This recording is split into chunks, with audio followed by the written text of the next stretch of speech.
इन बारिशों से दोस्ती अच्छी नहीं फराज, इन बारिशों से दोस्ती अच्छी नहीं फराज, कच्चा तीरा मका है कुछ तो ख्याल कर। सलाम, नमस्ते, सत श्री अकाल। मैं हूं आपके साथ हर्षिता मिश्रा और आप देख रहे हैं टाइम्स मेल।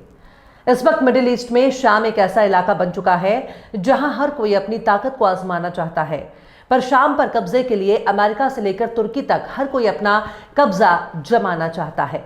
शाम को ही अंग्रेजी में सीरिया कहा जाता है। ऐसे में सीरिया एक ऐसा जंग का अखाड़ा बन चुका है जो 2011 से लेकर अब तक शांत नहीं हुआ। शाम पर कब्जे के लिए अमेरिका भी हाथ पांव मार रहा है। सीरिया में अलकायदा से लेकर ISIS, अल नुसरा फ्रंट SDF को खड़ा कर चुका है, पर उसे असल कामयाबी तब हासिल हुई जब वहां HTS ने राजधानी दमिश्क पर कब्जा किया। पर SDF क्या होगा? वो कुर्दों के लिए एक आजाद मुल्क चाहता है, पर तुर्की उसे ऐसा करने से रोक रहा है। तुर्की लगातार उसी SDF से पंगा ले रहा है जिसके पीछे अमेरिका खड़ा है। अमेरिका किसी भी हाल में सीरिया का बंटवारा चाहता है और चाहता है कैसे भी करके SDF के जरिए सीरिया को तोड़ दिया जाए, ताकि एक नया मुल्क बनाकर वहां पर अमेरिका का एक पिट्ठू बिठा दिया जाए, जिसके लिए SDF में दुनिया भर के लड़ाकों को भर दिया गया। पर ईरान से लेकर तुर्की तक सब इस बात को समझ रहे हैं कि SDF का ताल्लुक कुर्द अवाम से नहीं है। यह अमेरिका का खड़ा किया गया एक प्रॉक्सी है जो मिडिल ईस्ट में अपना पांव पसारना चाहता है।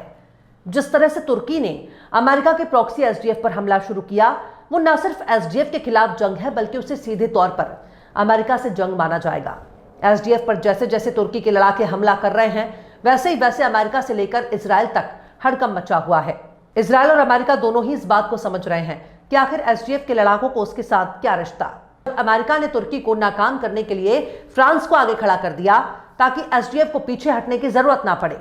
चुपचाप अमेरिका मुल्क के शाम का बंटवारा कर दे। ये बात अब बहुत दूर तक निकल चुकी है। इजराइल भी तुर्की को खुद के लिए खतरा मान रहा है। इजराइल SDF का समर्थन करता है और चाहता है कि सीरिया का बंटवारा हो जाए, पर तुर्की ने अमेरिका और इजराइल को ऐसा करने पर सख्त अंजाम भुगतने की धमकी दे दी है। और अब तुर्की और अमेरिका एक दूसरे के आमने सामने खड़े हैं। जैसा कि हम बहुत पहले से ही कहते आ रहे हैं कि इजराइल ही अमेरिका का प्रॉक्सी है। जिस काम को वो खुद नहीं कर सकता, वो काम अपने प्रॉक्सी इजराइल के जरिए अंजाम देता है। अब तुर्की सीधे सीधे धमकी दे रहा है कि दुश्मनों को उनके मकसद में कामयाब नहीं होने देगा। आखिर कैसे सीरिया पर कब्जा चाहता है अमेरिका?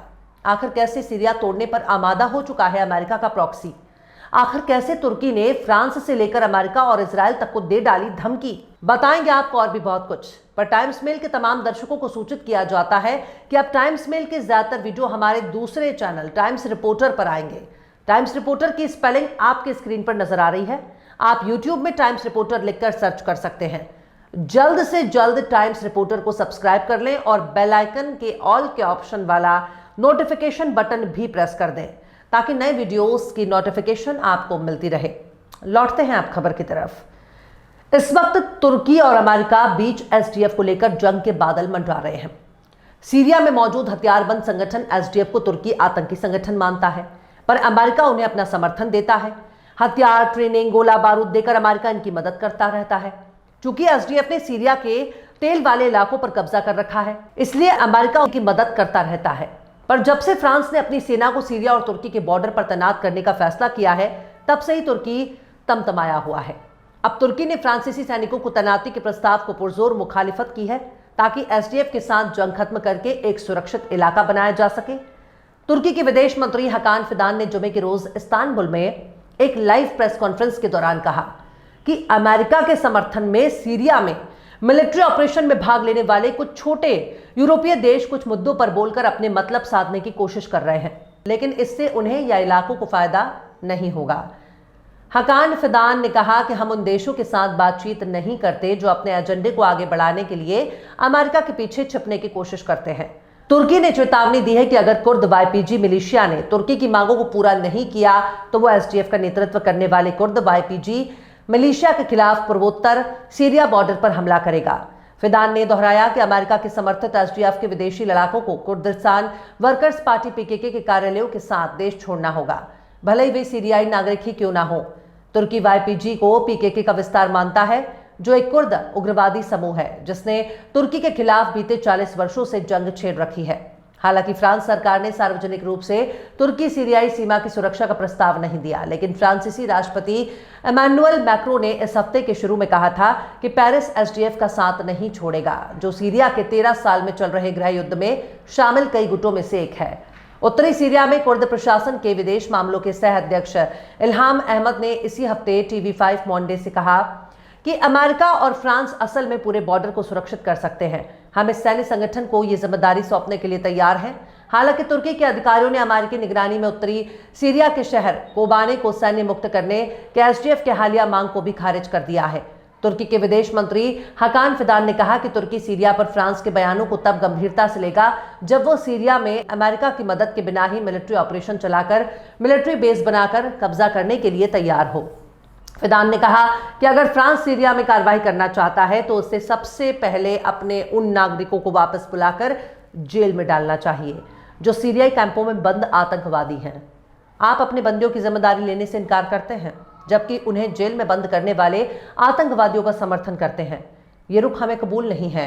जानकारी के लिए आपको ये भी बता दें कि फ्रांस ने अक्सर एसडीएफ को अपना समर्थन जायज ठहराने के लिए एसडीएफ के जरिए चलाए जा रहे जेल कैंप का हवाला देता है, जहां आईएसआईएस के सदस्यों और उनके परिवारों को बंदी बनाकर रखा जाता है। एसडीएफ ने सीरिया में आईएसआईएस को हराने में महत्वपूर्ण भूमिका निभाई है, पर सवाल है कि आईएसआईएस कौन है और किसने किसको हराया। जिन परिवारों को कैद करके रखा गया है उनका आईएसआईएस से क्या ताल्लुक है? वो विदेशी और एसडीएफ भी विदेशी। तुर्की एक ऐसे जंग में उलझने की कोशिश कर रहा है जिसमें फंसकर वो खुद का नुकसान करवा लेगा। अभी हाल ही में तुर्की के 3 दर्जन से ज्यादा लड़ाके मारे गए। इससे पहले भी खबर आई थी कि तुर्की के समर्थन लड़ाकों और एसडीएफ के बीच चल रहे जंग में 100 से ज्यादा लड़ाके मारे गए। बीते हफ्ते ही मिडिल ईस्ट आई ने अपनी खबर में बताया था कि उत्तरी सीरिया में लड़ाई में तुर्की और कुर्द समर्थक दर्जनों सैनिक मारे गए। Syrian observatory for human rights के हवाले से मिडिल ईस्ट आई ने बताया कि मनबिस शहर के पास कई गांवों में लड़ाई में तुर्की समर्थित 85 लड़ाके और कुर्द नेतृत्व वाली सीरियन डेमोक्रेटिक फ्रांसिस एसडीएफ के 16 लड़ाके मारे गए। ठीक इसी तरह अल अरेबिया ने भी तुर्की के समर्थन वाले लड़ाकों और एसडीएफ के लड़ाकों के बीच जंग में 37 लोग मारे गए। मारे जाने वालों में ज्यादातर तुर्की लड़ाके थे, लेकिन 6 एसडीएफ लड़ाके और 5 नागरिक भी थे। खैर, तुर्की जिस तरह से अमेरिका के समर्थन वाले लड़ाकों से लड़ रहा है उसे नहीं भूलना चाहिए। वो सीधे अमेरिका से टक्कर ले रहा है। अभी भी अमेरिका एक सुपर पावर देश है जिसके पास दुनिया की सबसे मजबूत मिलिट्री है, जो एसडीएफ को पीछे नहीं हटने देगी।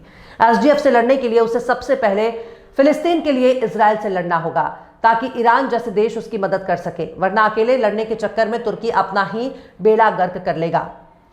उसे नहीं भूलना चाहिए कि उसका मुकाबला उन देशों से हो रहा है जिन्होंने उनके पूरे एम्पायर को तोड़ दिया और आज भी तुर्की को तोड़ने में लगे हुए हैं। फिर भी अगर रजब तैयब अर्दगान इन लोगों से मुकाबला करना चाहता है तो उन्हें सावधान रहने की जरूरत है, क्योंकि उन्होंने 2 बार तुर्की में बगावत देख चुके हैं। जरूरी नहीं है कि हर बगावत को वो कुचल सके। चलते चलते आखिर में बहादुर शाह जफर ने भी क्या खूब फरमाया है, न मुझको कहने की ताकत कहूं तो क्या अहवाल, न मुझको कहने की ताकत कहूं तो क्या अहवाल, ना उसको सुनने की फुर्सत कहूं तो किससे कहूं। फिलहाल इस खबर में बस इतना ही।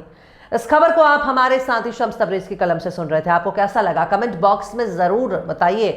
वीडियो पसंद आए तो यूट्यूब के वीडियो लिंक को फेसबुक, ट्विटर, व्हाट्सएप पर अपने रिश्तेदार, यार, दोस्तों को भी शेयर करें और बेबाक, निष्पक्ष, स्वतंत्र पत्रकारिता को सपोर्ट करने के लिए आप हमारे चैनल टाइम्स मेल को जरूर से सब्सक्राइब करें और हाँ, बेल आइकन की घंटी वाली बटन आप जरूर से दबा दें ताकि आपको हमारे आने वाले नए वीडियो की नोटिफिकेशन फौरन ही मिल जाए।